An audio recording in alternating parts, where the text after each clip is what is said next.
ಅದು ಮಂಗಳಾಪುರ. ಹೆಸರಲ್ಲೇ ಮಂಗಳ ಇದೆ, ಆದ್ರೆ ಆ ಊರಿನ ದೊಡ್ಡ ಹೆಂಚಿನ ಮನೆಯೊಂದರಲ್ಲಿ ಅಮಂಗಳದ ಛಾಯೆ ಆವರಿಸಿತ್ತು.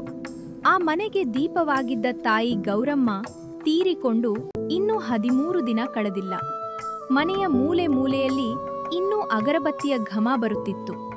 ಆದ್ರೆ ಆ ಮನೆಯ ಹಿರಿಯ ಮಗ ಕರಿಯಪ್ಪನ ಕಣ್ಣಲ್ಲಿ ಮಾತ್ರ ದುರಾಸೆಯ ಬೆಂಕಿ ಧಗಧಗನೆ ಉರಿತಿತ್ತು. ಹಾಲಿನಂಥ ಮನಸ್ಸಿನ ತಮ್ಮ ರಾಜಣ್ಣನನ್ನು ಅವನು ಒಬ್ಬ ಶತ್ರುವಿನಂತೆ, ಒಬ್ಬ ಪರಕೀಯನಂತೆ ನೋಡ್ತಿದ್ದ. ಮನೆಯ ಹಜಾರದಲ್ಲಿ ಇಡೀ ಕುಟುಂಬ ಸೇರಿತ್ತು. ವಾತಾವರಣ ಉದ್ವಿಗ್ನವಾಗಿತ್ತು. ಸಾಕು, ನಿಲ್ಸು ರಾಜಣ್ಣ, ಇನ್ನೊಂದು ಮಾತು ಆಡ್ಬೇಡಿ. ನಿನ್ನ ಈ ಸಭ್ಯತೆಯ ನಾಟಕ, ಈ ಕಣ್ಣೀರು ನೋಡಿ ನನಗೆ ವಾಕರಿಕೆ ಬರ್ತಿದೆ. ಅಮ್ಮ ಇದ್ದಾಗ ಅಮ್ಮ ಅಮ್ಮ ಅಂತ ಬಾಲ ಅಲ್ಲಾಡಿಸ್ಕೊಂಡು ಅವಳ ಸೆರಗು ಹಿಡ್ಕೊಂಡು ಈ ಮನೆಯಲ್ಲಿ ಮೆರೀತಿದ್ದೆ. ಅವಳು ನಿನಗೆ ಬೆಣ್ಣೆ ಹಾಕ್ತಿದ್ಲು, ನನಗೆ ಸುಣ್ಣ ಬಳೀತಿದ್ಲು. ಈಗ ಅಮ್ಮ ಇಲ್ಲ, ಈ ಮನೆಗೆ ಯಜಮಾನ ನಾನು. ಇಷ್ಟು ದಿನ ನಿನ್ನ ಹೆಂಡತಿ ಮಗುವಿನ ಹೊರೆ ಹೊತ್ತಿದ್ದು ಸಾಕು. ನಾನೇನು ಇಲ್ಲಿ ಧರ್ಮಛತ್ರ ಇಟ್ಟಿದ್ದೀನಾ ಅಥವಾ ಅನ್ನದಾನ ಕೇಂದ್ರ ತೆರೆದಿದ್ದೀನಾ? ಅಣ್ಣ, ಇವೇನ್ ಮಾತು? ನಾವು ಒಂದೇ ತಾಯಿ ಹೊಟ್ಟೆಲಿ ಹುಟ್ಟಿದವರು, ಒಂದೇ ತಟ್ಟೆಯಲ್ಲಿ ಊಟ ಮಾಡಿದವರು. ಅಮ್ಮ ಸಾಯೋವಾಗ್ಲೂ ನನ್ನ ಕೈ ಹಿಡಿದು ಹೇಳಿದ್ರು, ಕರಿಯಪ್ಪನ ಜೊತೆ ಒಂದಾಗಿರು, ಅವನನ್ನ ತಂದೆ ಸ್ಥಾನದಲ್ಲಿ ನೋಡು ಅಂತ. ಈಗ ಆಸ್ತಿ ವಿಷಯ ಬಂದಾಗ ನಾನು ನಿನಗೆ ಭಾರ ಆದೆನಾ ಅಣ್ಣ? ಅಣ್ಣ, ನಾನು ಈ ಆಸ್ತಿಗೋಸ್ಕರ, ಈ ಗೋಡೆಗಳಿಗೋಸ್ಕರ ಜಗಳ ಆಡ್ತಿಲ್ಲ. ನನಗೆ ನನ್ನ ಅಣ್ಣ ಬೇಕು. ಈ ಮನೆಯ ಮೂಲೆ ಮೂಲೆಯಲ್ಲೂ ಅಪ್ಪ ಅಮ್ಮನ ನೆನಪಿದೆ. ನನ್ನನ್ನ ಮತ್ತು ನನ್ನ ಹೆಂಡತಿ ಮಗುವನ್ನ ನಡುರಾತ್ರಿಯಲ್ಲಿ ಬೀದಿಗೆ ಹಾಕಬೇಡ ಅಣ್ಣ. ರೀ, ಇವನತ್ರ ಯಾಕೆ ಮಾತಾಡಿ ಬಾಯಿ ಕೆಡಿಸ್ಕೋತೀರಾ? ಇವನಿಗೆ ಮಾನ ಮರ್ಯಾದೆ ಇದ್ರೆ ತಾನೇ ಅರ್ಥ ಆಗೋದು. ಇಷ್ಟು ದಿನ ನಾವು ಹಾಕಿದ್ದನ್ನ ತಿಂದು ಮೈ ಬೆಳೆಸ್ಕೊಂಡಿದ್ದಾನೆ. ನೋಡ್ ರಾಜಣ್ಣ, ನಾನು ನೇರವಾಗಿ ಹೇಳ್ತೀನಿ ಕೇಳು.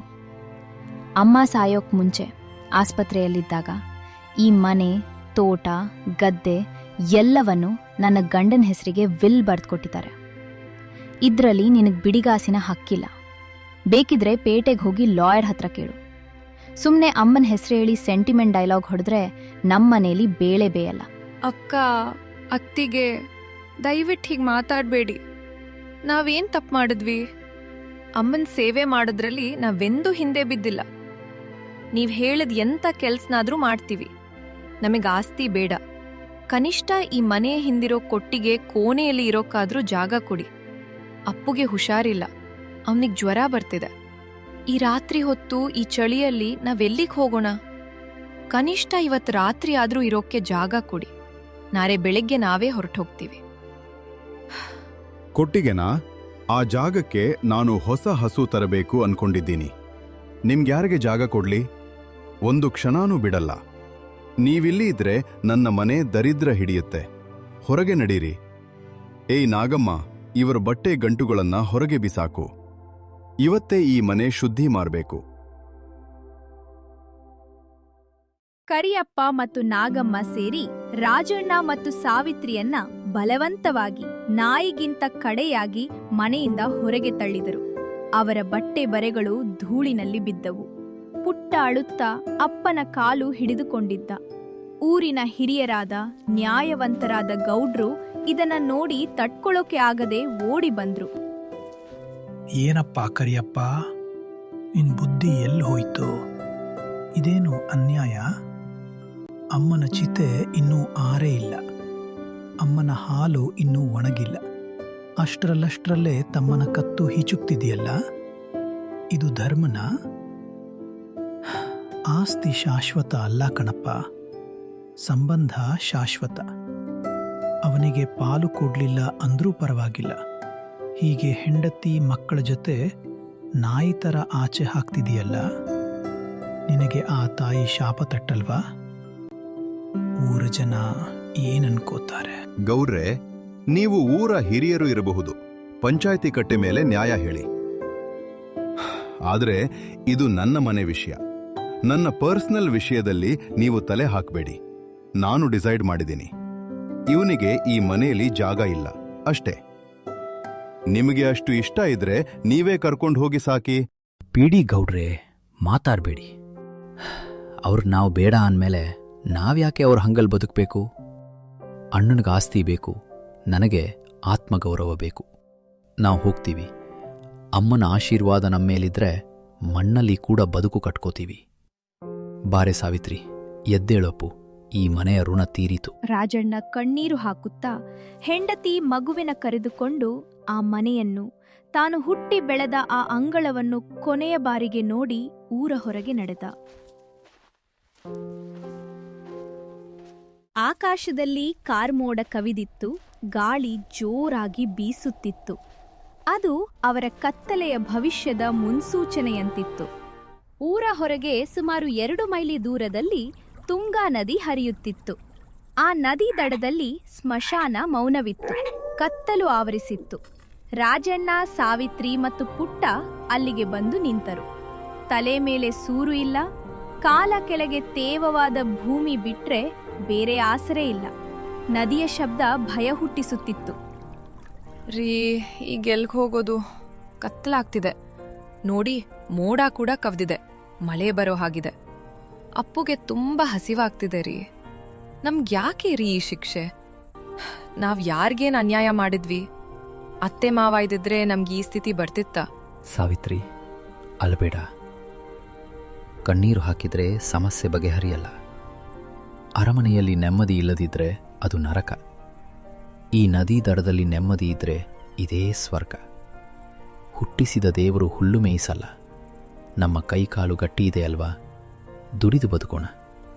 ಇಲ್ಲೇ ಈ ಮರದ ಕೆಳಗೆ ಸದ್ಯಕ್ಕಿರೋಣ. ನಾಳೆ ಬೆಳಗ್ಗೆ ಏನಾದರೂ ದಾರಿ ಕಾಣುತ್ತೆ. ಅಪ್ಪ, ಹಸಿವಾಗ್ತಿದೆ ಅಪ್ಪ. ಮನೆಗೆ ಹೋಗೋಣ ಬಾ ಅಪ್ಪ. ದೊಡ್ಡಪ್ಪನ ಮನೆಗೆ ಹೋಗೋಣ, ಅಲ್ಲಿ ಊಟ ಇದೆ. ನನಗೆ ಚಳಿ ಆಗ್ತಿದೆ ಅಪ್ಪ. ಬೇಡ ಕಂದ, ಆ ಮನೆ ನಮ್ದಲ್ಲ. ಅಲ್ಲಿಗೆ ಹೋದ್ರೆ ನಮಗೆ ಅವಮಾನ ಸಿಗುತ್ತೆ ಹೊರತು ಅನ್ನ ಸಿಗಲ್ಲ. ಇನ್ಮೇಲೆ ಇದೇ ನಮ್ಮ ಮನೆ. ಇರು, ನಾನು ಹೋಗಿ ನಿನಗೇನಾದ್ರೂ ತಿನ್ನೋಕೆ ತರ್ತೀನಿ. ನೀನು ಅಮ್ಮನ ಜೊತೆ ಇಲ್ಲೇ ಇರು. ರಾಜಣ್ಣ ಅಸಹಾಯಕನಾಗಿ ಸುತ್ತಲೂ ನೋಡಿದ. ಸುತ್ತಲೂ ಕತ್ತಲು. ದೂರದಲ್ಲಿ ಎಲ್ಲೋ ಒಂದು ಸಣ್ಣ ದೀಪದ ಬೆಳಕು ಕಂಡಿತು ಮತ್ತು ಮರ ಕಡಿಯುತ್ತಿರುವ ಟಕ್ ಟಕ್ ಶಬ್ದ ಕೇಳಿಸಿತು. ರಾಜಣ್ಣ ಆ ಶಬ್ದದ ಕಡೆಗೆ ಓಡಿದ. ಅಲ್ಲಿ ಶಿವಣ್ಣ ಅನ್ನೋ ಬಡವ ರಾತ್ರಿ ಹೊತ್ತಲ್ಲಿ ಕಟ್ಟಿಗೆ ಕಡಿಯುತ್ತಿದ್ದ. ಅಣ್ಣ, ನಮಸ್ಕಾರ. ನನಗೊಂದು ಸಹಾಯ ಮಾಡ್ತೀರಾ? ದಯವಿಟ್ಟು ಇಲ್ಲ ಅನ್ನಬೇಡಿ. ಯಾರಪ್ಪ ನೀನು? ಈ ನಡರಾತ್ರಿಯಲ್ಲಿ ಇಲ್ಲಿ ಏನು ಮಾಡ್ತಿದ್ಯಾ? ನಿನ್ನ ಬಟ್ಟೆ ನೋಡಿದ್ರೆ ಊರವ್ರ ಥರ ಇದೆ, ಆದರೆ ಮುಖ ನೋಡಿದ್ರೆ ಪ್ರಪಂಚದ ಕಷ್ಟ ಎಲ್ಲ ನಿನ್ನ ತಲೆ ಮೇಲೆ ಇರೋ ಹಾಗಿದೆ. ಅಣ್ಣ, ನಾನು ಆ ಕರಿಯಪ್ಪ ಗೌಡ್ರ ತಮ್ಮ ರಾಜಣ್ಣ. ಆಸ್ತಿಗೋಸ್ಕರ ನನ್ನ ಅಣ್ಣ ನಮ್ಮನ್ನ ನಡುರಾತ್ರಿಯಲ್ಲಿ ಮನೆಯಿಂದ ಆಚೆ ಹಾಕಿದ. ಹೆಂಡತಿ ಮಕ್ಕಳು ನದಿ ದಡದಲ್ಲಿ ಚಳಿಯಲ್ಲಿ ಕೂತಿದ್ದಾರೆ. ಮಗು ಹಸಿದಿದೆ. ತಲೆ ಮೇಲೆ ಸೂರು ಮಾಡ್ಕೊಳ್ಳೋಕೆ ಬಿದಿರು ಕಡಿಬೇಕು. ದಯವಿಟ್ಟು ನಿನ್ನ ಕೊಡ್ತೀಯಾ? ನನ್ನ ಹತ್ರ ಕೊಡೋಕೆ ದುಡ್ಡಿಲ್ಲ, ಆದರೆ ನಿನ್ನ ಕಾಲಿಗೆ ಬಿದ್ದು ಕೇಳ್ತೀನಿ. ಅಯ್ಯೋ ದೇವ್ರೆ, ಕಲಿಯುಗ ಕಣಪ್ಪ ಇದು. ಸ್ವಂತ ರಕ್ತನೇ ಹೀಗೆ ಮಾಡಿದ್ಯಾ? ಛೇ, ಆಸ್ತಿಗಾಗಿ ಮನುಷ್ಯ ಸಂಬಂಧನೇ ಮರೆತು ಬಿಡ್ತಾನೆ. ತಗೋ ಅಪ್ಪ, ಈ ಕೊಡ್ಲಿ ಇಟ್ಕೋ. ಇದ್ರಲ್ಲಿ ನಂದೇನು ಹೋಗುತ್ತೆ? ಮತ್ತೆ ನಿಲ್ಲು. ಅಯ್ಯೋ ಪಾಪ, ಮಗು ಹಸ್ತಿದೆ ಅಂದೆ ಅಲ್ವಾ? ತಗೋ, ನನ್ನ ಬುತ್ತಿಯಲ್ಲಿ 2 ರೊಟ್ಟಿ ಮತ್ತೆ ಸ್ವಲ್ಪ ಈರುಳ್ಳಿ ಇದೆ. ಅದನ್ನ ಮಗುಗೆ ಕೊಡು. ನಾನೇನೋ ನದಿ ನೀರು ಕುಡಿದು ಮಲಗ್ತೀನಿ. ಬಡವರಿಗೆ ಬಡವರೇ ಆಸರೆ ಕಣಪ್ಪ. ನೀನು ಮನುಷ್ಯ ಅಲ್ಲ, ದೇವರಪ್ಪ ಶಿವಣ್ಣ. ನನ್ನ ಹಿರಿಯಣ್ಣ ನನ್ನನ್ನು ಬೀದಿಗೆ ಹಾಕಿದ, ಆದರೆ ನೀನು ಪರಿಚಯ ಇಲ್ಲದಿದ್ರೂ ಅನ್ನ ಹಾಕ್ತೆ. ಬಡವನ ಕಷ್ಟ ಬಡವನಿಗೆ ಮಾತ್ರ ಅರ್ಥ ಆಗುತ್ತೆ ಅನ್ಸುತ್ತೆ. ನಿನ್ನ ಋಣ ನಾನು ಸತ್ರೂ ತೀರಿಸಲ್ಲ. ಹೀಗೆ ಹೇಳಿ ರಾಜಣ್ಣ ಆ ರೊಟ್ಟಿ ಮತ್ತು ಕೊಡ್ಲಿ ತಗೊಂಡು ಓಡಿ ಬಂದ.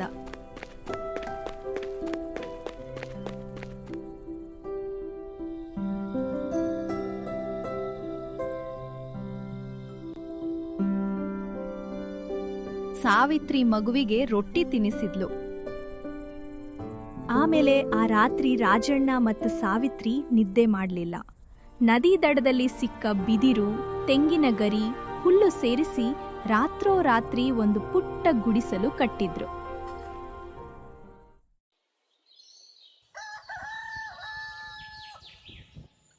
ಬೆಳಗಾಗುವಷ್ಟರಲ್ಲಿ ಅವರ ಹೊಸ ಪ್ರಪಂಚ ಅವರ ಸ್ವಾಭಿಮಾನದ ಗೂಡು ಸಿದ್ಧವಾಗಿತ್ತು.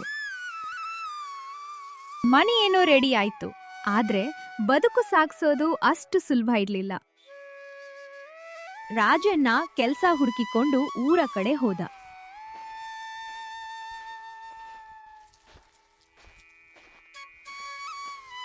ಆದ್ರೆ ಕರಿಯಪ್ಪ ಆಗಲೇ ಊರಲ್ಲೆಲ್ಲ ಒಂದು ಸುದ್ದಿ ಹಬ್ಬಿಸಿದ್ದ. ನನ್ ತಮ್ಮ ರಾಜಣ್ಣ ಕಳ್ಳ, ಅವನಿಗ್ಯಾರು ಕೆಲ್ಸ ಕೊಟ್ರು ಅವರು ನನ್ನ ಶತ್ರುಗಳು ಅಂತ. ಅಮ್ಮ ನಮಸ್ಕಾರ. ಏನಾದರೂ ಕೆಲಸ ಇದ್ರೆ ಕೊಡಿ. ತೋಟದ ಕೆಲಸ, ಮರ ಕಡಿಯೋದು, ಗದ್ದೆ ಕೆಲಸ ಏನೇ ಇದ್ರೂ ಮಾಡ್ತೀನಿ. ಕೂಲಿ ಕಮ್ಮಿ ಕೊಟ್ಟರೂ ಪರವಾಗಿಲ್ಲ. ಇನ್ ಕರಿಯಪ್ಪನ ತಮ್ಮ ಅಲ್ವಾ? ಇಲ್ಲಪ್ಪ, ನಿನ್ನ ಅಣ್ಣ ಊರಲ್ಲೆಲ್ಲ ಹೇಳಿದ್ದಾನೆ ನಿನಗೆ ಕೆಲಸ ಕೊಡಬಾರ್ದು ಅಂತ. ಅವನ್ ವಿರೋಧ ಕಟ್ಕೊಂಡು ನಾವ್ಯಾಕೆ ನಮ್ ನೆಮ್ಮದಿ ಹಾಳು ಮಾಡ್ಕೊಳ್ಳೋಣ? ನೀನ್ ಬೇರೆ ಕಡೆ ಹೋಗು, ಇಲ್ಲಿ ಬರ್ಬೇಡ. ಹೀಗೆ ರಾಜಣ್ಣ ಹೋದ ಕಡೆಯೆಲ್ಲ ಇದೇ ಉತ್ತರ ಸಿಕ್ತು. ಯಾರೂ ಕೆಲ್ಸ ಕೊಡ್ಲಿಲ್ಲ. ಅಂಗಡಿಯಲ್ಲಿ ಸಾಲ ಕೂಡ ಸಿಗ್ಲಿಲ್ಲ. ರಾಜಣ್ಣ ಹತಾಶನಾಗಿ ಒಂದು ಆಲದ ಮರದ ಕೆಳಗೆ ಕುಸಿದು ಕೂತ. ದುಡಿಯೋ ಕೈಗಳಿಗೆ ಕೆಲ್ಸ ಇಲ್ಲ ಅಂದ್ರೆ ಹೇಗೆ? ನಾನು ಉಪವಾಸ ಇದ್ರೂ ಪರವಾಗಿಲ್ಲ, ಸಾವಿತ್ರಿ ಮತ್ತೆ ಅಪ್ಪು ಏನ್ ಮಾಡ್ಬೇಕು ಅಂತ ಅಳ್ತಿದ್ದ. ಆಗ ಅವನಿಗೆ ಶಿವಣ್ಣನ ಮಾತು ನೆನಪಾಯ್ತು. ಕಾಡಿಗೆ ಹೋಗು, ಕಟ್ಟಿಗೆ ಕಡಿದು ಪೇಟೆಯಲ್ಲಿ ಮಾರು. ಕಾಡು ಯಾರ ಸ್ವತ್ತು ಅಲ್ಲ. ರಾಜಣ್ಣ ಕಾಡಿಗೆ ಹೋದ. ದಿನವಿಡೀ ಕಷ್ಟಪಟ್ಟು ಕಟ್ಟಿಗೆ ಕಡ್ದ. ಅದನ್ನ ಹೊತ್ಕೊಂಡು ಪಕ್ಕದ ಪೇಟೆಗೆ ಹೋಗಿ ಮಾರಿದ. ಅಲ್ಪ ಸ್ವಲ್ಪ ದುಡ್ಡು ಸಿಕ್ತು. ಅದ್ರಲ್ಲಿ ಅಕ್ಕಿ ಬೇಳೆ ತಂದ.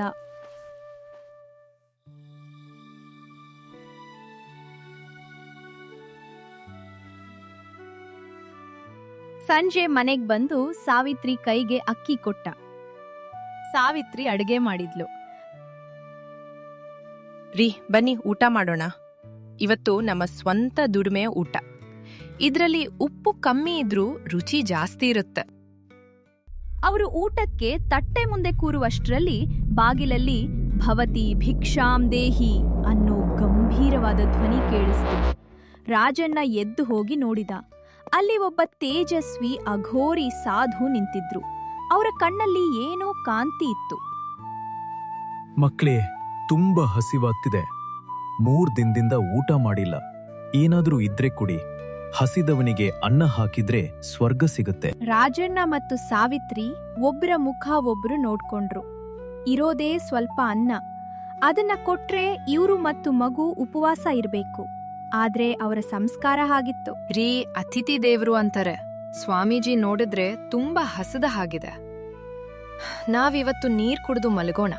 ನಮ್ಮ ಪಾಲಿನ ಊಟ ಅವ್ರಿಗೆ ಕೊಡೋಣ. ಅಪ್ಪುಗೆ ಸ್ವಲ್ಪ ಉಡಿಸೋಣ. ನಿನ್ನ ಮನಸ್ಸು ತುಂಬಾ ದೊಡ್ಡದು ಸಾವಿತ್ರಿ. ನೀನ್ ಹೇಳಿದ ಹಾಗೆ ಆಗ್ಲಿ.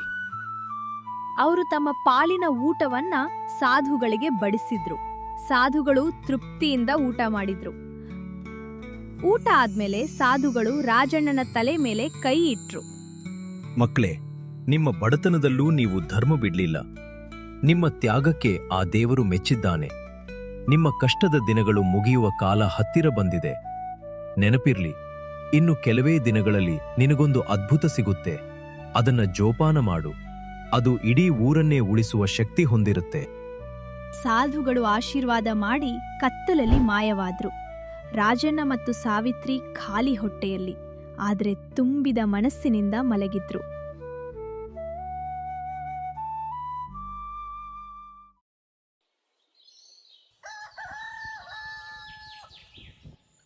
ಕೆಲವು ದಿನಗಳ ನಂತರ ರಾಜಣ್ಣ ಕಾಡಿನ ಆಳದಲ್ಲಿ ಮರ ಕಡಿಯುತ್ತಿದ್ದ. ಒಂದು ಒಣಗಿದ ಮರದ ಬುಡಕ್ಕೆ ಜೋರಾಗಿ ಕೊಡಲಿ ಏಟು ಹಾಕಿದ. ಟಣ್ ಅಂತ ವಿಚಿತ್ರ ಶಬ್ದ ಬಂತು. ಅಲ್ಲಿ ಮಣ್ಣಿನ ಒಳಗೆ ಏನೋ ನೀಲಿ ಬಣ್ಣದಲ್ಲಿ ಮಿನುಗುತ್ತಿತ್ತು. ರಾಜಣ್ಣ ಕುತೂಹಲದಿಂದ ಮಣ್ಣು ಸರಿಸಿದ. ಅಲ್ಲಿ ಒಂದು ಅಂಗೈ ಗಾತ್ರದ ಅದ್ಭುತವಾದ ನೀಲಿ ಬಣ್ಣದ ಕಲ್ಲು ಹೊಳೆಯುತ್ತಿತ್ತು. ಅದು ಸಾಮಾನ್ಯ ಕಲ್ಲಾಗಿರಲಿಲ್ಲ. ಅದನ್ನ ಮುಟ್ಟಿದ ತಕ್ಷಣ ರಾಜಣ್ಣನ ಮೈಯಲ್ಲಿ ಒಂದು ವಿಚಿತ್ರವಾದ ಚೈತನ್ಯ ಹರಿಯಿತು. ಆಯಾಸ ಎಲ್ಲ ಮಾಯವಾಯಿತು. ಇದೇನಿದು? ಎಂಥ ವಿಚಿತ್ರವಾದ ಕಲ್ಲು! ಇದರಲ್ಲಿ ಏನೋ ದೈವಿಕ ಶಕ್ತಿ ಇದೆ. ಕತ್ತಲಲ್ಲಿ ದೀಪದ ಹಾಗೆ ಹೊಳೆಯುತ್ತಿದೆ. ಆ ಸಾಧುಗಳು ಹೇಳಿದ್ದು ಇದೇ ಇರಬಹುದಾ? ಇದನ್ನ ಮನೆಗೆ ತಗೊಂಡು ಹೋಗ್ತೀನಿ, ಸಾವಿತ್ರಿಂಗೆ ತೋರಿಸ್ತೀನಿ. ರಾಜಣ್ಣ ಆ ಕಲ್ಲನ್ನು ಮನೆಗೆ ತಂದ. ಸಾವಿತ್ರಿ ಅದನ್ನ ನೋಡಿ ಭಕ್ತಿಯಿಂದ ಕಣ್ಣಿಗೆ ಒತ್ತಿಕೊಂಡಳು. ಅದನ್ನ ದೇವರ ಕೋಣೆಯಲ್ಲಿ ಇಟ್ಟು ಪೂಜೆ ಮಾಡಿದ್ರು.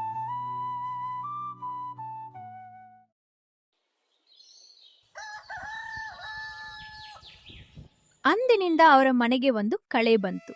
ರಾಜಣ್ಣನಿಗೆ ಕಾಡಿನಲ್ಲಿ ಒಳ್ಳೆ ಮರಗಳು ಸಿಗತೊಡಗಿದ್ವು. ವ್ಯಾಪಾರ ಜೋರಾಯ್ತು. ಸ್ವಲ್ಪ ದುಡ್ಡು ಕೂಡ ಉಳಿತಾಯ ಆಯ್ತು. ಇತ್ತ ಊರ್ನಲ್ಲಿ ಕರಿಯಪ್ಪನ ಕತೆ ಬೇರೆ ಆಗಿತ್ತು. ತಮ್ಮನನ್ನ ಹೊರಗೆ ಹಾಕಿದ ಮೇಲೆ ಕರಿಯಪ್ಪನಿಗೆ ಅಹಂಕಾರ ನೆತ್ತಿಗೇರಿತ್ತು. ಅವನು ದುಡಿಯೋದನ್ನ ಬಿಟ್ಟು ಜೂಜಾಟಕ್ಕೆ ದಾಸನಾದ. ಪೇಟೆಯ ಕ್ಲಬ್ನಲ್ಲಿ ಹಗಲು ರಾತ್ರಿ ಕೂತು ಇಸ್ಪೀಟಾಡ್ತಿದ್ದ. ಏನ್ ಕರಿಯಪ್ಪ, ಇವತ್ ನಿನ್ನ ಅದೃಷ್ಟ ಚೆನ್ನಾಗಿಲ್ಲ ಅನ್ಸುತ್ತೆ. ಕೈಲಿರೋ ದುಡ್ಡೆಲ್ಲ ಹೋಯ್ತು. ಇನ್ ಮನೆಗೋಗು. ಯಾರು ಸೋತಿದ್ದು? ನಾನು ಕರಿಯಪ್ಪ. ಸೋಲೋದು ನನ್ನ ರಕ್ತದಲ್ಲೇ ಇಲ್ಲ. ಇಗೋ ನೋಡು, ನನ್ನ ಹತ್ರ ಇರೋ ತೋಟದ ಪತ್ರ ಇಡ್ತೀನಿ. ಆಟ ಆಡು. ಈ ಸಲ ಗೆದ್ದರೆ ಹೋದ ದುಡ್ಡೆಲ್ಲ ವಾಪಸ್ ಬರುತ್ತೆ. ಹುಷಾರ್ ಕರಿಯಪ್ಪ, ತೋಟ ಹೋದ್ರೆ ಬೀದಿಗ್ ಬರ್ತೀಯ. ಬಾಯಿ ಮುಚ್ಕೊಂಡಿರೋ, ನನಗೆ ಗೊತ್ತಿದೆ. ವಿಧಿಯಾಟ ಶುರುವಾಯ್ತು. ಕರಿಯಪ್ಪ ಸೋತ, ಮತ್ತೆ ಸೋತ. ತೋಟ ಹೋಯ್ತು, ಗದ್ದೆ ಹೋಯ್ತು. ಕೊನೆಗೆ ತಾನು ಅಹಂಕಾರದಿಂದ ತಮ್ಮನನ್ನ ಹೊರಗೆ ಹಾಕಿ ಮೆರೆದ ಆ ದೊಡ್ಡ ಹಂಚಿನ ಮನೆ ಕೂಡ ಜೂಜಿನಲ್ಲಿ ಹೋಯ್ತು. ಕರಿಯಪ್ಪ, ನಿನ್ನ ಕತೆ ಮುಗೀತು. ಈ ಮನೆ ಈಗ ನಂದು. ಅಗ್ರಿಮೆಂಟ್ಗೆ ಸೈನ್ ಹಾಕಿದ್ಯಾ? ಮರ್ಯಾದೆಯಿಂದ ಈಗ್ಲೇ ಜಾಗ ಖಾಲಿ ಮಾಡು. ಇಲ್ಲ, ಇದು ಮೋಸ. ನಾನು ಒಪ್ಪಲ್ಲ. ನನ್ನ ಮನೆ ಕೊಡಲ್ಲ. ಹೌದಾ? ಸರಿ, ನನಗ್ ಗೊತ್ತು ಹೇಗ್ ವಸೂಲಿ ಮಾಡಬೇಕು ಅಂತ. ಮಾಡ್ತೀನಿ. ಮರುದಿನ ರೌಡಿಗಳು ಬಂದು ಕರಿಯಪ್ಪನನ್ನ ಎಳೆದು ಹೊರಗೆ ಹಾಕಿದ್ರು. ನಾಗಮ್ಮ ಮಗುವಿನ ಜೊತೆ ಅಳುತ್ತಾ ಹೊರಗೆ ಬಂದ್ಲು. ಅವಳಿಗೆ ಗಂಡನ್ ಮೇಲೆ ಎಲ್ಲಿಲ್ಲದ ಕೋಪ ಮತ್ತು ಅಸಹ್ಯ ಬಂತು. ಥೂ, ನಿನ್ ಜನ್ಮಕ್ ಬೆಂಕಿ ಹಾಕ. ಆಸ್ತಿ ಆಸ್ತಿ ಆಸ್ತಿ ಅಂತ ತಮ್ಮನನ್ನ ಆಚೆ ಹಾಕಿದೆ. ಈಗಿರೋದನ್ನೆಲ್ಲ ಜೂಜಲ್ ಕಳ್ಕೊಂಡು ಬಿಕಾರಿ ಆದೆ. ನಿನ್ನಂಥ ಗಂಡ ಇದ್ರು ಒಂದೇ ಸತ್ರು ಒಂದೇ. ಮಗುವಿನ ಭವಿಷ್ಯ ಹಾಳು ಮಾಡಿದೆ. ನಾನ್ ನನ್ನ ತವ್ರ ಮನೆಗೆ ಹೋಗ್ತೀನಿ. ಇನ್ಮೇಲೆ ನಿನ್ ಮುಖ ನೋಡಲ್ಲ. ನೀನ್ ನರಕದಲ್ಲೇ ಕೊಳಿ. ನಾಗಮ್ಮ ಮಗುವನ್ನ ಎತ್ಕೊಂಡು ಹೊರಟು ಹೋದಳು. ಕರಿಯಪ್ಪ ನಡು ರಸ್ತೆಯಲ್ಲಿ ಅನಾಥನಾಗಿ ನಿಂತ. ಅವನಿಗೆ ತಮ್ಮ ರಾಜಣ್ಣ ಹೋಗುವಾಗ ಕಣ್ಣೀರ್ ಹಾಕಿದ್ದು ನೆನ್ಪಾಯ್ತು. ಅವನು ಶಪಿಸಿ ಹೋಗಿದ್ದ ಅನ್ಸುತ್ತೆ. ಹೀಗೆಂದುಕೊಂಡ ಹೋದ. ಊರ ಮಂದಿ ಅವನ ಮುಖಕ್ಕೆ ಉಗಿದ್ರು. ಯಾರು ಅವನಿಗೆ ನೀರು ಕೂಡ ಕೊಡ್ಲಿಲ್ಲ. ಅವನು ಊರ ಹೊರಗಿನ ಹಾಳು ಬಿದ್ದ ದೇವಸ್ಥಾನದಲ್ಲಿ ಆಶ್ರಯ ಪಡೆದ.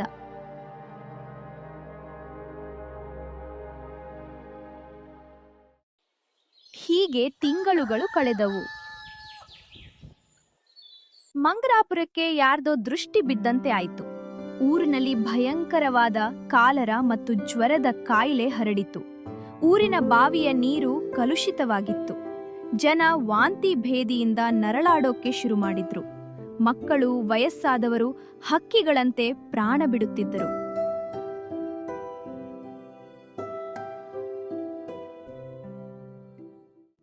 ಇಡೀ ಊರು ಸ್ಮಶಾನದಂತಾಯಿತು. ವೈದ್ಯ ನಾರಾಯಣ್ರೇ, ಏನಾದ್ರೂ ಮಾಡಿ, ನನ್ನ ಮೊಮ್ಮಗ ಸಾಯ್ತಿದ್ದಾನೆ. ಇಡೀ ಊರು ಸಾಯ್ತಿದೆ. ನಿಮ್ಮ ಕಷಾಯ ಔಷಧಿ ಯಾವುದು ಕೆಲಸ ಮಾಡ್ತಿಲ್ವಾ? ನಮ್ಮ ಊರಿಗೆ ಏನಾಯ್ತು? ಗೌಡ್ರೆ, ಇದು ಸಾಧಾರಣ ಕಾಯಿಲೆ ಅಲ್ಲ. ಇದು ವಿಷಗಾಳಿ. ಇದನ್ನ ಗುಣ ಮಾಡೋಕೆ ನಮ್ಮ ಸಾಮಾನ್ಯ ಮೂಲಿಕೆ ಸಾಲಲ್ಲ. ನನ್ನ ತಾಳೆಗರಿ ಗ್ರಂಥದಲ್ಲಿ ಓದಿದ್ದೀನಿ, ಇಂಥ ಕಾಯಿಲೆಗೆ ನೀಲ ಸಂಜೀವಿನಿ ಅನ್ನೋ ಔಷಧಿ ಬೇಕು. ಆ ಔಷಧಿನ ಅರಿಯೋಕೆ ಒಂದು ವಿಶೇಷವಾದ ದೈವಿಕ ನೀಲಿ ಕಲ್ಲು ಬೇಕು. ಆ ಕಲ್ಲಿನ ಸ್ಪರ್ಶದಿಂದ ಮಾತ್ರ ಔಷಧಿ ತಯಾರಾಗತ್ತೆ. ಇಲ್ಲಾಂದ್ರೆ ಈ ಊರಲ್ಲಿ ಇನ್ನು ಕೆಲವು ದಿನದಲ್ಲಿ ಯಾರೂ ಉಳಿಯಲ್ಲ. ಈ ಸುದ್ದಿ ಕಾಡ್ಗಿಚ್ಚಿನಂತೆ ಹಬ್ಬಿತು. ರಾಜಣ್ಣನ ಕಿವಿಗೆ ಈ ಸುದ್ದಿ ಬಿತ್ತು. ಅವನಿಗೆ ತಕ್ಷಣ ತನ್ನ ದೇವರ ಕೋಣೆಯಲ್ಲಿರೋ ಕಲ್ಲು ನೆನ್ಪಾಯ್ತು. ಸಾಧುಗಳು ಹೇಳಿದ್ದು ಇದನ್ನೇ ಎಂದು ಅವನಿಗೆ ಜ್ಞಾನೋದಯವಾಯಿತು. ಲಕ್ಷ್ಮೀ, ಲಕ್ಷ್ಮೀ, ಆವತ್ತು ಕಾಡಲ್ಲಿ ಸಿಕ್ಕಿದ್ದ ನೀಲಿ ಕಲ್ಲು ಎಲ್ಲಿದೆ? ವೈದ್ಯರು ಹೇಳ್ತಿರೋ ಕಲ್ಲು ಅದೇ ಇರಬೇಕು. ದೇವರು ಆ ಕಲ್ಲನ್ನ ನಮಗೆ ಕೊಟ್ಟಿದ್ದು ನಮ್ಮ ಆಸ್ತಿ ಮಾಡ್ಕೊಳ್ಳೋಕೆ ಅಲ್ಲ, ಈ ಊರನ್ನ ಉಳಿಸೋಕೆ.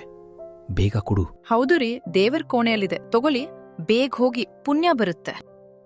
ರಾಜಣ್ಣ ಆ ಕಲ್ಲನ್ನು ಎತ್ತಿಕೊಂಡು ಉಸಿರು ಬಿಗಿದು ವೈದ್ಯರ ಮನೆಗೆ ಓಡಿದ.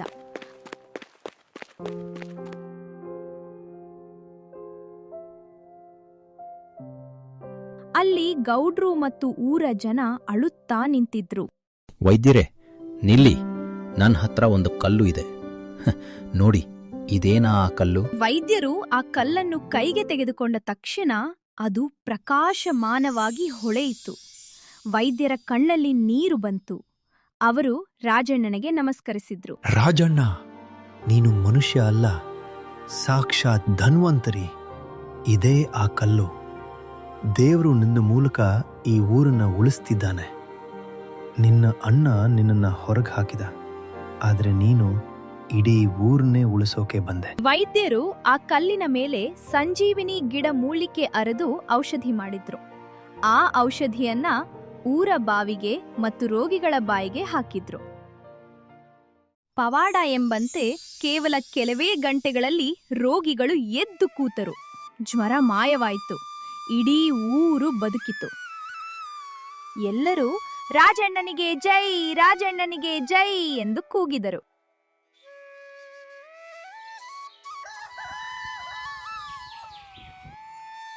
ರಾಜಣ್ಣ, ನೀನು ಈ ಊರಿನ ದೇವರು ಕಣಪ್ಪ. ನಾವು ನಿನಗೆ ಅನ್ಯಾಯ ಮಾಡಿದ್ವಿ, ಆದರೆ ನೀನು ನಮಗೆ ಜೀವ ಕೊಟ್ಟೆ. ಗೌಡ್ರೆ, ಅದೆಲ್ಲ ಇರಲಿ, ಎಲ್ಲರೂ ಹುಷಾರಾದ್ರು ಅಲ್ವಾ? ಆದರೆ ನನ್ನಣ್ಣ ಎಲ್ಲಿ? ಅವ್ರು ಕಾಣಿಸ್ತಿಲ್ಲ. ಅವ್ರ ಮನೆಗೆ ಬೀಗ ಹಾಕಿದೆ. ರಾಜಣ್ಣ, ನಿನ್ನ ಅಣ್ಣ ಪಾಪ ಮಾಡಿದ್ದಕ್ಕೆ ಪ್ರಾಯಶ್ಚಿತ್ತ ಅನುಭವಿಸ್ತಿದ್ದಾನೆ. ಅವನು ಎಲ್ಲವನ್ನೂ ಕಳ್ಕೊಂಡು ಹೆಂಡತಿ ಮಗು ಬಿಟ್ಟು ಹೋದ ಮೇಲೆ ಊರ ಹೊರಗಿನ ಸ್ಮಶಾನದ ಪಕ್ಕ ಇರೋ ಹಾಳು ದೇವಸ್ಥಾನದಲ್ಲಿ ಅನಾಥನಾಗಿ ಬಿದ್ದಿದ್ದಾನೆ. ಅವನಿಗೂ ಈ ಕಾಯಿಲೆ ಬಂದಿದೆ. ಅವನು ಬದುಕೋದು ಕಷ್ಟ. ಅವನ ಪಾಪದ ಕೊಡ ತುಂಬಿದೆ ಬಿಡು. ರಾಜಣ್ಣನ್ಗೆ ಗೌಡ್ರ ಮಾತು ಕೇಳಿ ಎದೆ ಧಗ್ಗಂತು. ನನ್ನ ಅಣ್ಣ ಸಾಯ್ತಿದ್ದಾನ ಅಂತ ಅಂದುಕೊಂಡು ಕೈಯಲ್ಲಿ ಔಷಧಿ ಬಾಟ್ಲಿ ಹಿಡ್ಕೊಂಡು ಊರ ಹೊರಗೆ ಓಡಿದ.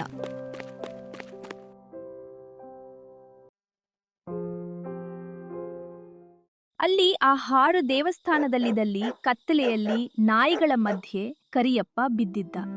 ಅವನ ದೇಹ ಎಲುಬಿನ ಹಂದರವಾಗಿತ್ತು. ಮೈಮೇಲೆ ನೊಣ ಮುತ್ತಿತ್ತು. ಉಸಿರಾಡೋಕ್ಕೂ ಕಷ್ಟಪಡ್ತಿದ್ದ. ಅಣ್ಣ, ಅಣ್ಣ, ಕಣ್ಬಿಡು ಅಣ್ಣ. ನಾನು ನಿನ್ನ ತಮ್ಮ ರಾಜಣ್ಣ ಬಂದಿದ್ದೀನಿ. ನಿನಗೇನು ಆಗಲ್ಲ ಅಣ್ಣ. ಕಣ್ಣು ತೆಗಿ ಅಣ್ಣ. ರಾಜಣ್ಣ, ನೀನಾ? ಯಾಕೆ ಬಂದೆ? ನನ್ನನ್ನ ಸಾಯೋಕೆ ಬಿಟ್ಬಿಡು. ನಾನು ನಿನಗೆ ದ್ರೋಹ ಮಾಡಿದೆ, ನಿನಗೆ ವಿಷ ಹಾಕಿದೆ, ನಿನ್ನನ್ನ ಮತ್ತು ಹಸುಗೂಸನ್ನ ನಡುರಾತ್ರಿಯಲ್ಲಿ ಬೀದಿಗೆ ತಳ್ಳಿದೆ. ಈಗ ನನ್ನ ಕರ್ಮ ನನ್ನ ಸುಡ್ತಿದೆ. ನನ್ನ ಮುಖ ನೋಡಬೇಡ, ನನಗೆ ಅಸಹ್ಯ ಆಗ್ತಿದೆ. ಹೋಗು ರಾಜಣ್ಣ. ಹಳೆಯದೆಲ್ಲ ಮರೆತು ಬಿಡು ಅಣ್ಣ. ರಕ್ತ ಸಂಬಂಧ ಯಾವತ್ತೂ ಕಡಿಯಲ್ಲ. ನೀನು ಏನೇ ಮಾಡಿದ್ರೂ ನನ್ನಣ್ಣ. ಅಮ್ಮ ಸಾಯೋವಾಗ ಏನು ಹೇಳಿದ್ಲು ನೆನಪಿದ್ಯಾ? ಒಟ್ಟಿಗೆ ಇರಿ ಅಂತ. ನಾನು ಬದುಕಿರೋವರೆಗೂ ನಿನಗೆ ಸಾಯೋಕೆ ಬಿಡಲ್ಲ. ಕುಡಿ ಈ ಔಷಧಿ. ರಾಜಣ್ಣ ಬಲವಂತವಾಗಿ ಅಣ್ಣನ ಬಾಯಿಗೆ ಔಷಧಿ ಹಾಕಿದ ಮತ್ತು ಮನೆಗ್ ಕರ್ತ್ಕೊಂಡ್ ಹೋಗಿ ಸಾವಿತ್ರಿ ಗಂಜಿ ಮಾಡ್ಕೊಂಡ್ ಬಂದು ತಿನ್ಸಿದ್ಲು. ಇಡೀ ರಾತ್ರಿ ಅಣ್ಣನ ಕಾಲೊತ್ತಿ ಸೇವೆ ಮಾಡಿದ್ರು.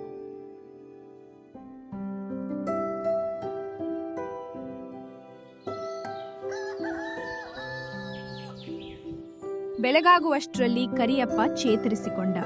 ಅವನಿಗೆ ಜೀವ ಬಂತು. ಜೊತೆಗೆ ಪಶ್ಚಾತ್ತಾಪದ ಬೆಂಕಿಯೂ ಹೊತ್ತಿಕೊಂಡಿತ್ತು. ಅವನು ರಾಜಣ್ಣನಿಗೆ ಕೈ ಮುಗಿದು ಮಗು ತರ ಅತ್ತ. ನನ್ನನ್ನ ಕ್ಷಮಿಸ್ಬಿಡು ತಮ್ಮ. ನಾನು ಆಸ್ತಿ, ದುಡ್ಡು, ಹೆಂಡತಿ ಮಾತು ಅಂತ ನಿನ್ನನ್ನ ದೂರ ಮಾಡಿದೆ. ನಾನು ರಾಕ್ಷಸನಾದೆ. ನನ್ನ ಸ್ವಂತ ಹೆಂಡತಿ ನನ್ನ ಬಿಟ್ಟು ಹೋದಳು. ಊರವರು ಉಗಿದರು. ಆದ್ರೆ ನಾನು ಯಾರನ್ನ ಒದ್ದೆನೋ ಅದೇ ತಮ್ಮ ಬಂದು ನನ್ನ ಪ್ರಾಣ ಉಳಿಸಿದ. ನೀನು ಮನುಷ್ಯ ಅಲ್ಲ ರಾಜಣ್ಣ, ನೀನು ದೇವರು. ನನ್ನ ಪ್ರಾಣ ಇನ್ಮೇಲೆ ನಿನ್ನ ಸೇವೆಗೆ ಮೀಸಲು. ಬಿರಿಯಣ್ಣ, ಅರಬೇಡಿ. ಕಳೆದು ಹೋಗಿದ್ದು ಆಸ್ತಿ ಮತ್ತು ಮನೆ ಮಾತ್ರ, ಪ್ರೀತಿ ಅಲ್ಲ. ನಾವು ಮತ್ತೆ ಒಂದಾಗೋಣ. ನಮ್ಮಿಬ್ಬರ ಶ್ರಮ ಸೇರಿದ್ರೆ ನಾವು ಕಳ್ಕೊಂಡಿದ್ದ ಆ ಮನೆಯನ್ನ ಮತ್ತೆ ಪಡ್ಕೋಬಹುದು. ನೀವು ನನ್ನ ಜೊತೆ ಇರಿ ಸಾಕು. ಕೊನೆಗೆ ಅಣ್ಣ ತಮ್ಮಂದ್ರು ಒಂದಾದ್ರು. ಊರಿನ ಜನ ಪಂಚಾಯಿತಿ ಕರೆದ್ರು. ಎಲ್ಲರೂ ರಾಜಣ್ಣನ ತ್ಯಾಗ ಮತ್ತು ಕ್ಷಮಾಗುಣ ನೋಡಿ ಮೂಕ ವಿಸ್ಮಿತರಾದ್ರು. ರಾಜಣ್ಣ, ನೀನು ಈ ಊರಿನ ಪ್ರಾಣ ಉಳಿಸಿದೆ. ಅದಕ್ಕೆ ಬಹುಮಾನವಾಗಿ ಊರಿನ ಬಂಜರು ಬಿದ್ದಿರೋ 10 ಎಕರೆ ಸರ್ಕಾರಿ ಜಮೀನನ್ನ ಪಂಚಾಯಿತಿ ವತಿಯಿಂದ ನಿನಗೆ ಬರೆದು ಕೊಡ್ತೀವಿ. ನೀನು ಮತ್ತು ನಿನ್ನ ಅಣ್ಣ ಅದರಲ್ಲಿ ವ್ಯವಸಾಯ ಮಾಡಿ ಬದುಕಿ. ಧನ್ಯವಾದಗಳು ಗೌಡ್ರೆ. ಆದ್ರೆ ನನಗೆ ಆಸ್ತಿಗಿಂತ ನನ್ನ ಅಣ್ಣ ಸಿಕ್ಕಿದ್ರಲ್ಲ, ಅದೇ ದೊಡ್ಡ ಬಹುಮಾನ.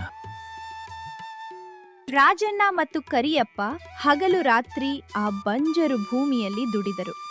ಬಂಗಾರದ ಬೆಳೆ ತೆಗೆದರು. ಜೂಜಿನಲ್ಲಿ ಕಳೆದುಕೊಂಡಿದ್ದ ತಮ್ಮ ಹಳೆಯ ಮನೆಯನ್ನು ಮತ್ತೆ ಖರೀದಿಸಿದರು. ಕರಿಯಪ್ಪನ ಬದಲಾವಣೆ ನೋಡಿ ನಾಗಮ್ಮ ಕೂಡ ಪಶ್ಚಾತ್ತಾಪ ಪಟ್ಟು ತವರು ಮನೆಯಿಂದ ವಾಪಸ್ ಬಂದಳು. ಅವಳು ಸಾವಿತ್ರಿಯ ಕ್ಷಮೆ ಕೇಳಿದಳು. ಇವತ್ತು ಮಂಗಳಾಪುರದ ನದಿ ದಡದಲ್ಲಿ ಅವರ ತೋಟ ನಳನಳಿಸುತ್ತಿದೆ. ಊರಿನ ಜನ ಈಗ ಹೇಳ್ತಾರೆ, ಅಣ್ಣ ತಮ್ಮ ಇದ್ರೆ ರಾಮ ಲಕ್ಷ್ಮಣರ ಹಾಗಿರ್ಬೇಕು. ಕಷ್ಟ ಬಂದ್ರೆ ರಾಜಣ್ಣನ ತರ ಎದುರಿಸ್ಬೇಕು. ಆ ನೀಲಿ ಕಲ್ಲು ಇಂದಿಗೂ ಊರಿನ ದೇವಸ್ಥಾನದಲ್ಲಿ ಪೂಜೆಗೊಳ್ಳುತ್ತಿದೆ. ನೋಡಿದ್ರಲ್ಲ ವೀಕ್ಷಕರೇ, ದುಡ್ಡು ಅಂತಸ್ತು ಬರುವಾಗ ಬರುತ್ತೆ, ಹೋಗುವಾಗ ಹೋಗುತ್ತೆ. ಆದ್ರೆ ರಕ್ತ ಸಂಬಂಧ ಮತ್ತು ಮನುಷ್ಯತ್ವ ಶಾಶ್ವತ. ಕರಿಯಪ್ಪ ಆಸ್ತಿಗಾಗಿ ತಮ್ಮನನ್ನ ಬಿಟ್ಟ, ಆದ್ರೆ ಕಷ್ಟ ಬಂದಾಗ ಅದೇ ತಮ್ಮ ಬಂದು ಪ್ರಾಣ ಉಳಿಸಿದ. ದ್ವೇಷದಿಂದ ಗೆದ್ದಿದ್ದು ಶೂನ್ಯ, ಪ್ರೀತಿಯಿಂದ ಗೆದ್ದಿದ್ದು ಸಾಮ್ರಾಜ್ಯ. ಕಷ್ಟದಲ್ಲಿ ಇದ್ದಾಗ್ಲೂ ಧರ್ಮ ಬಿಡದೇ ಇದ್ರೆ ರಾಜಣ್ಣನ ತರ ದಾರಿಯಲ್ಲಿ ಬಿದ್ದಿರೋ ಕಲ್ಲೂ ಕೂಡ ದೇವರಾಗಿ ನಮ್ಮನ್ನ ಕಾಪಾಡುತ್ತೆ. ಒಳ್ಳೆಯವರಾಗಿರಿ, ಒಳ್ಳೇದೇ ಆಗುತ್ತೆ. ಈ ಕಥೆ ಇಷ್ಟವಾದ್ರೆ ಲೈಕ್ ಮಾಡಿ ಹಾಗೂ ಮತ್ತಷ್ಟು ಕನ್ನಡ ಕಥೆಗಳಿಗಾಗಿ ಸಬ್ಸ್ಕ್ರೈಬ್ ಮಾಡಿ.